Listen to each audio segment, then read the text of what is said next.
Hello friends, welcome to Katiyar DK education point. I am Divya और आज हमारी ईवीएस की क्लास है जिसमें कि हम एनसीईआरटी और पेडागोजी के क्वेश्चंस की प्रैक्टिस करने वाले हैं। ये क्लास आपकी सीटेट पेपर 1 के लिए है, तो चलिए क्लास को शुरू करते हैं। पहला क्वेश्चन है आपका, लद्दाख के बारे में कथन ए और आर को पढ़िए और सही विकल्प का चयन कीजिए। तो लद्दाख के बारे में जो कथन दिए गए हैं उनको समझेंगे और जो सही है उसको बताएंगे। लद्दाख के लोग जो है वो अपनी आजीविका के लिए मुख्यतः मवेशियों को चराने पर निर्भर रहते हैं। बिल्कुल ठीक बात है। जो लद्दाख के लोग हैं बेटा, वो अपनी आजीविका को चलाने के लिए किस पर निर्भर है? मवेशियों पर निर्भर रहते हैं, मवेशियों को चराने पर निर्भर है। बिल्कुल ठीक है। इस क्षेत्र में पर्याप्त वर्षा होती है, फिर भी जमीन कृषि के लिए उपयुक्त नहीं है। ये तो बात बिल्कुल गलत है। वहां तो वर्षा होती ही नहीं है, वहां वर्षा होती नहीं। इसने क्या कहा कि पर्याप्त वर्षा होती है लद्दाख में, तो ये तो गलत हो गया। वहां पर लद्दाख को क्या कहते हैं? ठंडा रेगिस्तान कहा जाता है। तो यहाँ पर ए तो सही है बेटा आपका, लेकिन आर गलत हो गया यहाँ पे। तो इसमें से देखिए ए और आर दोनों, ये ऑप्शन नंबर 3 देखिए आप, ए सत्य है लेकिन आर जो है वो असत्य है। ऑप्शन नंबर 3 आपका इसमें बिल्कुल करेक्ट हो जाएगा। जो पहला स्टेटमेंट है आपका, जो पहला कथन है कि लद्दाख के लोग जो हैं वो अपनी आजीविका के लिए मुख्यतः मवेशियों को चराने पर निर्भर रहते हैं, ये बात बिल्कुल ठीक है। वो लोग अपनी आजीविका के लिए मवेशियों पर निर्भर है। लेकिन जो आपका दूसरा कथन है कि इस क्षेत्र में पर्याप्त वर्षा होती है, फिर भी जमीन कृषि के लिए उपयुक्त नहीं है, ये बात आपकी बिल्कुल गलत है। तो ए सही है और आर गलत है। चलिए अगला क्वेश्चन है आपका, नीचे दिए गए कथनों पर विचार कीजिए। लेफ्टिनेंट कमांडर वहीदा प्रिज्म जो है भारतीय नौसेना में डॉक्टर है। बिल्कुल ठीक बात है, ये पहला ऑप्शन आपका बिल्कुल करेक्ट हो जाता है। वहीदा प्रिज्म एक बहुत छोटे से गांव से हैं और उनकी जो पढ़ाई है वो सरकारी विद्यालय से हुई है, ये बात भी बिल्कुल ठीक है। वहीदा प्रिज्म पहली महिला है जिन्होंने एक परेड की कमान संभाली है, ये बात भी बिल्कुल ठीक है। ए बी सी तो आपका बिल्कुल ठीक है। डी ऑप्शन क्या कहता है? वहीदा प्रिज्म मेडिकल ऑफिसर है और रोगियों को दवा देती है, ये तो बिल्कुल गलत हो गया। तो आपसे सही कथन चुनने को कहा, ए बी सी आपका करेक्ट हो जाएगा। ऑप्शन नंबर 3 देखिए बेटा, ए बी और सी आपका करेक्ट हो जाता है, डी आपका गलत है बेटा। चलिए आगे बढ़ेंगे हम। वाराणसी की कढ़ाई की अद्वितीय कला है, जरदोजी, तोड़ा, फुलवारी, कांथा। तो क्या होगा? ऑप्शन नंबर ए जरदोजी आपका करेक्ट हो जाएगा। ऑप्शन नंबर ए आपका करेक्ट हो जाएगा। अगला क्वेश्चन है आपका, बच्चों के लिए ईवीएस की कक्षा में अधिकतम क्या होना चाहिए? वाद विवाद का प्रावधान, अनुभवात्मक सीखना, कहानियां, तथ्य और सूचनाएं। तो क्या होना चाहिए बेटा इसमें? वाद विवाद का प्रावधान होना चाहिए, अनुभवात्मक सीखना भी होना चाहिए, कहानियां भी होना चाहिए, लेकिन तथ्य और सूचनाएं ये तो गलत हो गया ना बेटा आपका। तथ्य और सूचनाएं तो गलत हो गया ना, छोटे बच्चे हैं तो उनके लिए वाद विवाद होना चाहिए, अनुभव से बच्चा सीखे, कहानियां होनी चाहिए, लेकिन तथ्य और सूचनाएं नहीं होनी। छोटे बच्चे के हिसाब से ये गलत हो गया।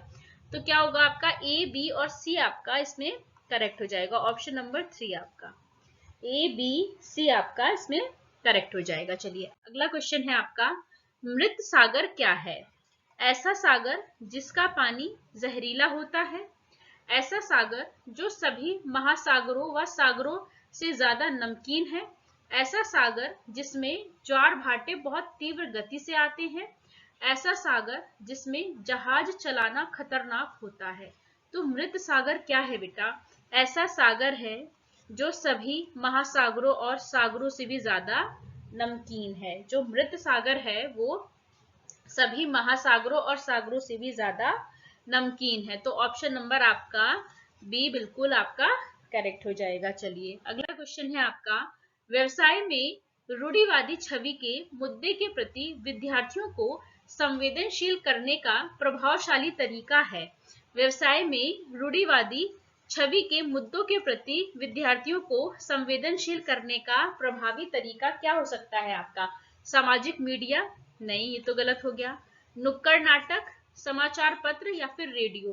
तो बेटा इसमें से कौन सा करेक्ट होगा? नुक्कड़ नाटक आपका बिल्कुल करेक्ट हो जाएगा। ऑप्शन नंबर बी आपका बिल्कुल करेक्ट हो जाएगा। चलिए अगला क्वेश्चन है आपका, निम्नलिखित में से किस जीव के दोनों कान बाहर की आवाज को इकट्ठा करने के लिए अलग अलग दिशाओं में बहुत ज्यादा घूम जाते हैं? मैना, हाथी, खरगोश या फिर बाघ?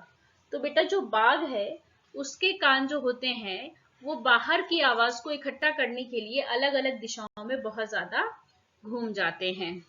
अगला क्वेश्चन है आपका, पाश्चरीकृत दूध को लगभग डैश तक गर्म किया जाता है और फिर अचानक से अति ठंडा करके भंडारण किया जाता है। पहला ऑप्शन है 15 मिनट के लिए 100 डिग्री सेल्सियस, दूसरा है आपका 3 मिनट के लिए 100 डिग्री सेल्सियस, तीसरा ऑप्शन है आपका 5 मिनट के लिए 70 डिग्री सेल्सियस, या फिर 15 से 30 सेकंड के लिए 70 डिग्री सेल्सियस। तो ऑप्शन नंबर डी आपका बिल्कुल करेक्ट हो जाएगा, 15 से 30 सेकंड के लिए 70 डिग्री सेल्सियस। कितना? 15 से 30 सेकंड के लिए 70 डिग्री सेल्सियस। करेक्ट आंसर होगा ऑप्शन नंबर डी। चलिए अगला क्वेश्चन है आपका, हिमानी पानी की खाली बोतल में पानी, तेल, पेंट आदि का भंडारण करती है। वह इस्तेमाल की गई बोतल में सुंदर पौधे रोपकर कक्षा की दीवारों को सजाती है। जो हिमानी है पानी की खाली बोतलों में पानी, तेल, पेंट आदि का भंडारण करती है। वह इस्तेमाल की गई बोतलों में सुंदर पौधों का रोपण कर कक्षा की दीवार को सजाती है। तो वो क्या कर रही है बेटा? पुनः चक्रण है, लघुकरण है, पुनः प्रयोग में लाना है, या फिर उत्चक्रण है। तो क्या है वो? क्या कर रही है? उसको पुनः प्रयोग में ला रही है। ऑप्शन नंबर सी आपका बिल्कुल करेक्ट हो जाएगा। वो क्या कर रही है? पुनः प्रयोग में ला रही है। अगला क्वेश्चन है आपका, कौन सा पक्षी अपना घोंसला अलमारी के ऊपर या आईने के पीछे बनाता है? अलमारी के ऊपर या फिर आईने के पीछे कौन बनाता है बेटा? कौवा, गौरैया, कोयल, या फिर इनमें से कोई नहीं। तो बेटा अलमारी के ऊपर और आईने के पीछे कौन बनाता है? गौरैया बनाती है। ऑप्शन नंबर आपका बी करेक्ट हो जाएगा, गौरैया। अच्छा, विश्व गौरैया दिवस कब मनाया जाता है बेटा? 20 मार्च को। कब मनाया जाता है? 20 मार्च को विश्व गौरैया दिवस मनाया जाता है। चलिए, विश्व जल दिवस कब मनाया जाता है बेटा? विश्व जल दिवस कब मनाते हैं? ये भी आपको पता होना चाहिए। ये मनाया जाता है 22 मार्च को। तो आपको पता चला विश्व गौरैया दिवस कब मनाते हैं? 20 मार्च को। और विश्व जल दिवस कब मनाते हैं हम? 22 मार्च को। चलिए अगला क्वेश्चन है आपका, निम्नलिखित पहेली को हल कीजिए। चोंच है मेरी बड़ी निराली, सुई हो जैसे सिलने वाली, पत्ते सिलकर घर बनाऊं, कौन सी चिड़िया मैं कहलाऊं? कौन सी चिड़िया है जो पत्तों को सिलकर अपना घर बनाती है बेटा? टेलर बर्ड, दर्जिन चिड़िया। ऑप्शन नंबर सी आपका बिल्कुल करेक्ट हो जाएगा। कौन सी चिड़िया है जो पत्तों को सिलकर के अपना घर बनाती है? दर्जिन चिड़िया। चलिए अगला क्वेश्चन है आपका, कक्षा 4 के विद्यार्थियों को अनाधिकार शिकार के प्रति संवेदनशील करने के लिए निम्नलिखित में से कौन सी विधि प्रभावकारी है? वाद विवाद करवाना, समाचार पत्र की क्लिप दिखाना, पोस्टर प्रस्तुति, या फिर नारे। तो क्या करना प्रभावशाली रहेगा? वाद विवाद करवाना, समाचार पत्र की क्लिपिंग दिखाना, पोस्टर प्रस्तुति, या फिर नारे लगाना। तो ऑप्शन नंबर आपका बी करेक्ट हो जाएगा, समाचार पत्र की क्लिपिंग दिखाना। चलिए आगे बढ़ेंगे हम। निम्नलिखित में से कौन सी बीमारी रुके या इकट्ठा किए हुए पानी से फैलती है? पहला है आपका चेचक, मलेरिया, पोलियो, या फिर निमोनिया। तो बेटा कौन सा है? मलेरिया। ऑप्शन नंबर बी आपका करेक्ट हो जाएगा। चलिए आगे बढ़ेंगे हम। कक्षा 3 में जल का शिक्षण करते समय क्या विषय है आपका? जल। तो कक्षा 3 में विषय जो है जल का शिक्षण करते हुए विद्यार्थियों ने ऐसे उदाहरणों को साझा किया जिसमें लोगों को सार्वजनिक संसाधनों जैसे कुओं, तालाबों इत्यादि से जल पीने के लिए मना किया गया था। आप ऐसी परिस्थिति से कैसे निपटेंगे? विद्यार्थियों को विषय से हटने से रोकेंगे और विषय पर ध्यान केंद्रित करने के लिए कहेंगे। विद्यार्थियों को ऐसी घटनाओं को कक्षा में साझा करने से मना करेंगे, या फिर उन्हें अपने अनुभवों को साझा करने और समानता के मूल्यों पर बल देने के लिए कहेंगे, या फिर उन्हें अनुभवों को साझा करने और जल संरक्षण पर निबंध लिखने के लिए कहेंगे। तो इसमें क्या करना है आप बताइए। क्या क्वेश्चन कहा गया कि कक्षा 3 में जो विषय है जल का शिक्षण करते समय शिक्षार्थियों ने ऐसे उदाहरणों को साझा किया जिसमें लोगों को सार्वजनिक संसाधनों जैसे कुओं, तालाबों इत्यादि से जल जो है वो पीने के लिए मना किया गया। तो आप क्या करेंगे, विद्यार्थियों को विषय से हटने से तो रोकना है, बच्चों को ये नहीं कहेंगे कि इस विषय से हट जाइए, नहीं ऐसा नहीं करेंगे। तो बच्चों को वहां से हटने से रोकेंगे और विषय पर ध्यान केंद्रित करने के लिए हम कहेंगे। पहला ऑप्शन तो बिल्कुल ठीक है आपका। विद्यार्थियों को ऐसी घटनाओं को क्लास में साझा करने से आप मना कर देंगे, नहीं ऐसा हम बिल्कुल भी नहीं करेंगे, ये गलत हो गया आपका। तीसरा ऑप्शन क्या कहता है बेटा, उन्हें अनुभवों को साझा करने और समानता के मूल्यों पर बल देने के लिए कहेंगे, बिल्कुल ठीक बात है।